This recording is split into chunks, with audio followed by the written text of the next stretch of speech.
যোৱাকালি ফাৰ্ষ্টৰ senior journalist Dilwar Hussain Majumdar তেখেতক বিনা অপৰাধ আৰু বিনা দোষত অসম আৰক্ষীৰ ষড়যন্ত্ৰ আৰু এপেক্স বেংকৰ ষড়যন্ত্ৰত গোচৰ ৰুজু কৰা হ'ল আৰু গ্ৰেপ্তাৰ কৰা হ'ল।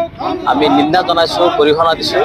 অসম চৰকাৰৰ এই হিটলাৰী শাসন ব্যৱস্থা বন্ধ কৰিব লাগিব। গণতন্ত্ৰৰ যি চতুৰ্থ স্তম্ভ, সংবাদ জগতৰ যি বাক স্বাধীনতা, এই বাক স্বাধীনতা ৰুদ্ধ কৰিবৰ কাৰণেই এপেক্স বেংকৰ যি দুৰ্নীতি, এপেক্স বেংকৰ যি 50,000 কোটি টকাৰ যি কেলেংকাৰী, এই কেলেংকাৰীয়ে গাপ দিয়াৰ কাৰণে আৰু সাংবাদিকসকলক প্ৰশ্ন কৰাৰ কাৰণে আজি দিলৱাৰ হোসেন মজুমদাৰ ডাঙৰীয়াক গ্ৰেপ্তাৰ কৰা হৈছে। আচলতে সংবাদ জগতৰ কণ্ঠ কেতিয়াও ৰুদ্ধ কৰিব নোৱাৰে চৰকাৰে, আৰু চৰকাৰটো ভুল কৰিলে। আৰু চৰকাৰে ভাবোঁ দিলৱাৰ হোসেন মজুমদাৰক গ্ৰেপ্তাৰ কৰাটোৱে চৰকাৰৰ এইটো এটা কাল হিচাপে থিয় দিব। আজি অসমৰ সকলোৱে সৰ্বদিশত সকলোৱে প্ৰতিক্ৰিয়া প্ৰকাশ কৰিছে। আজি সকলো দল সংগঠন ওলাই আছে, সকলো বুদ্ধিজীৱীয়ে মাত মাতিছে আৰু হিমন্ত বিশ্ব শৰ্মাক আহ্বান জনাইছে, আপোনালোক হিটলাৰী ৰাজ যদি আপুনি বন্ধ নকৰে, আপুনি যদি ৰাজধৰ্ম পালন নকৰে, গণতন্ত্ৰৰ যি সংবাদ জগতৰ যি স্বাধীনতা, এই স্বাধীনতা যদি কণ্ঠ ৰুদ্ধ কৰাৰ প্ৰক্ৰিয়া যদি বন্ধ নকৰে, তেতিয়াহ'লে সকলোৱে মিলি অনাগত দিনত আপোনাৰ চৰকাৰৰ বিৰুদ্ধে আপোনাৰ সকলো দুৰ্নীতিৰ মুখা খুলিবৰ কাৰণে সকলো দল সংগঠন সাজু থাকিব। আৰু নিশ্চিতভাৱে আমচুৰ পূৰ্ণ সমৰ্থন, সংবাদ গোষ্ঠীৰ যি আন্দোলন আছে সকলো আন্দোলনত আমচুৰ পূৰ্ণ সমৰ্থন আছে আৰু পূৰ্ণ সমৰ্থন থাকিব। আৰু দিলৱাৰ হোসেন মজুমদাৰ ডাঙৰীয়াক বিনা চৰ্তে মুকলি কৰি দিয়াৰ আমি দাবী জনাইছোঁ, যিহেতু ইতিমধ্যে গ্ৰেপ্তাৰ কৰি জেললৈ প্ৰেৰণ কৰিছে।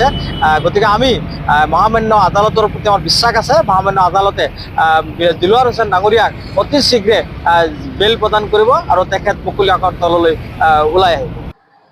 গুৱাহাটীৰ ক্ৰছ কাৰেণ্টৰ সাংবাদিক দিলৱাৰ হোসেন মজুমদাৰক অসম আৰক্ষীয়ে আটক কৰি গ্ৰেপ্তাৰ কৰি অৱশেষত জেললৈ প্ৰেৰণ কৰিছে। আজি অসমত সাংবাদিকৰ কণ্ঠ বন্ধ কৰাৰ এক ষড়যন্ত্ৰ চলি আছে।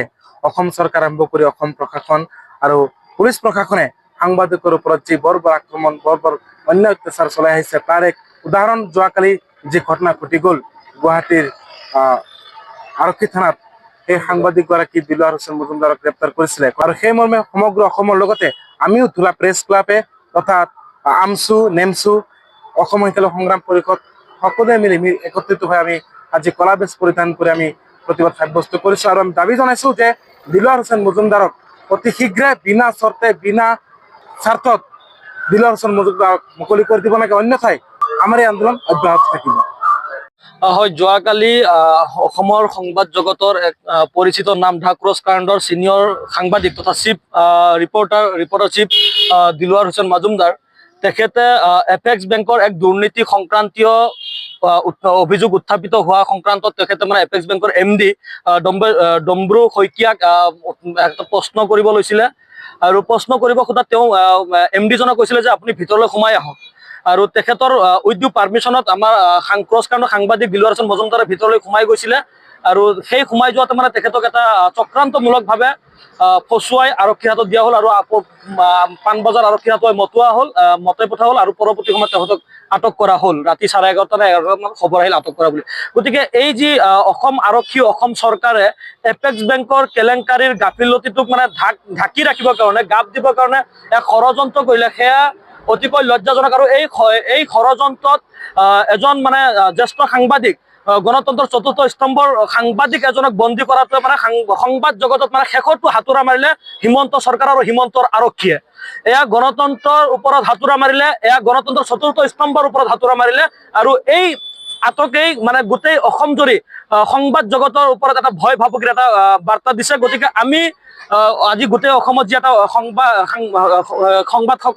সাংবাদিকসকলে এটা প্ৰতিবাদৰ ঢৌ তুলিছে, সেই প্ৰতিবাদৰ প্ৰতি আমি সঁহাৰি জনাই আজি ধুলা প্ৰেছ ক্লাবে আহ্বান কৰা যি প্ৰতিবাদ, কলা বেজ পৰিধান কৰি যি মৌন প্ৰতিবাদ আছিলে তেওঁলোকৰ, এই প্ৰতিবাদস্থলীৰ পৰা আমি অসম সংখ্যালঘু সংগ্ৰাম পৰিষদ, আমচু, নেমচু আদিকে ধৰি বিভিন্ন সংগঠনে গোটেই অসমৰ সংবাদ গোষ্ঠীৰ প্ৰতিজন সাংবাদিকৰ এই প্ৰতিবাদক আমি সমৰ্থন জনাইছোঁ।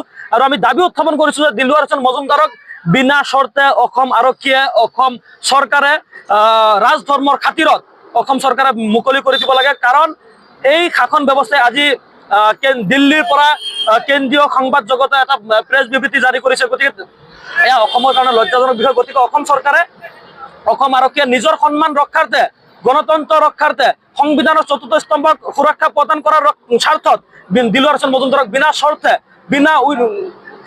বিনা কোনো ধৰণৰ চক্ৰান্তমূলকভাৱে কোনো ধৰণৰ তেনেকুৱা নকৰি বিনা চৰ্তত মানে মুকলি কৰি দিবলৈ আমি দাবী উত্থাপন কৰিছোঁ।